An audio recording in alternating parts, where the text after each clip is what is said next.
अंतर्राष्ट्रीय महिला दिवस पर सारण जिला विधिक सेवा प्राधिकार छपरा द्वारा नारी शक्ति का सम्मान जिला जज सह अध्यक्ष पुनीत कुमार गर्ग की अध्यक्षता में किया गया।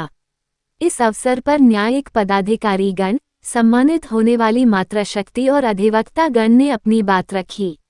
मुख्य रूप से जिला एवं सत्र न्यायाधीश पुनीत कुमार गर्ग, बालसा की रजिस्ट्रार अनुपमा त्रिपाठी, सब जज हिना मुस्तफा, डॉक्टर शून्य किरण ओझा, सुनीता कुमारी अधिवक्ता, सीजेएम श्री सुनील कुमार त्रिपाठी आदि ने नारी सशक्तिकरण पर अहम विचार व्यक्त किए।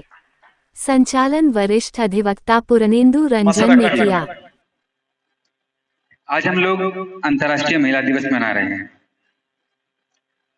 मैं इससे भी बात हुई, बहुत सारी बातें यहाँ पर हुई, वैदिक युग की बात भी हुई, बीच के युग की बात भी हुई, आज के युग की बात भी हुई। इस बात में कोई दो राय नहीं है कि वैदिक युग में महिलाओं का सर्वोत्तम स्थान था।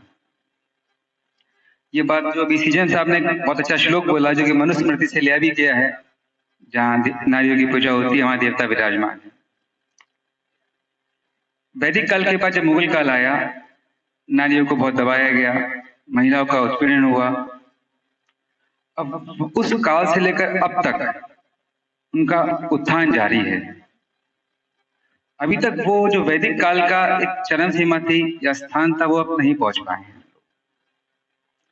But the day is not far away. We are trying our level best on each and every moment, in each and every place. हमारा कॉन्स्टिट्यूशन है, हमारी गवर्नमेंट है, हर कोई प्रयास कर रहा है किस तरह से महिलाओं को उस स्तर तक लेके जाया जा सके। आज हम देखते हैं कि महिलाएं हर स्तर पर, चाहे वो स्पोर्ट्स हो, चाहे वो साइंस हो, जॉब हो, मेडिकल हो, यहाँ तक कि न्यायपालिका में भी हमारे 30वां और 31वां बैच मोस्ट ज्यादातर महिलाओं से भरा हुआ है। कुछ बातें कही गई कि महिलाओं से 5 प्रश्न और 5 बातें पूछी जाती हैं। ये बात बिल्कुल ठीक है, लेकिन मैंने क्या कहा, समाज धीरे धीरे बदल रहा है, उन प्रश्नों का पूछा जाना भी कम हो रहा है।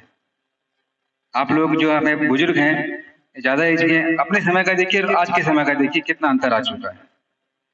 I am saying the day is not for away, बहुत दूर नहीं है हमें उस लक्ष्य को प्राप्त करने के लिए। मैडम ने बिल्कुल ठीक कहा, डॉक्टर किरण ओझा ने बहुत अच्छी बात कही।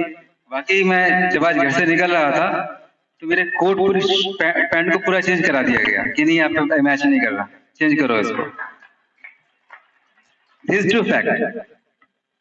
महिला और पुरुष एक गाड़ी के पहिए हैं, उनके बिना गाड़ी नहीं चल सकती। एक बात और है यहाँ पर कि महिलाएं पुरुष साथ में काम करते हैं, साथ में जाके घर पे फिर महिलाओं को काम करना पड़ता है। मैं फिर कहूंगा, समय अब चेंज हो रहा है। रात का दूध चाहे मैं जिला जज सही बच्चों का मैं ही बनाता हूँ, ठीक है। समय चेंज हो रहा है, पहले था ऐसा, लेकिन आज पुरुष भी महिला के साथ कुछ स्तर पर पूरा हेल्प करने के तैयार रहते हैं, करते भी हैं और धीरे धीरे करेंगे भी। इन्हीं शब्दों के साथ एक बार फिर से आज के दिन में ये कहना चाहूंगी, सबसे पहले तो अपने जिस वर्ग से मैं आती हूँ, महिला वर्ग, उसको अंतर्राष्ट्रीय महिला दिवस की ढेर सारी शुभकामनाएं देते हुए मैं सबको प्रणाम करना चाहती हूँ, सारी महिलाओं को। और एक संकल्प के साथ मैं ये कहना चाहती हूँ कि हमें सशक्तिकरण की आवश्यकता के लिए एक दिन निर्धारित नहीं होना चाहिए, क्योंकि ईश्वर ने हमें शक्ति स्वरूपा बनाया है और अपने समकक्ष बिठा के सृजन की क्षमता दी है, तो हम कहीं से कमजोर नहीं हैं और हमारा बराबरी का अधिकार है। हमारी इस प्रक्रिया, जो ये लोक है, जो ये ब्रह्मांड है, उसमें हम बराबरी के हकदार हैं। जो ये प्रक्रिया चल रही है उसमें हमारी बराबरी की भागीदारी है। ये हमें समझना होगा, ये हम सब महिला वर्ग को समझना होगा और इस समझ के साथ, स्वतंत्रता के साथ, स्वच्छंदता के साथ नहीं, हमें अपनी भागीदारी सुनिश्चित करनी होगी, अपने कर्तव्यों को भी समझना होगा अपने अधिकारों के साथ, तभी हम अपनी एक अच्छी पहचान बना पाएंगे और अपने आप को स्थापित कर पाएंगे समाज में।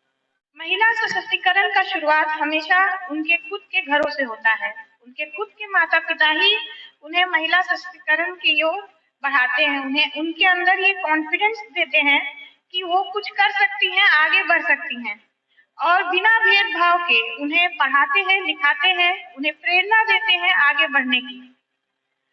क्या आज हमारे समाज में सचमुच महिला सशक्तिकरण हो चुका है?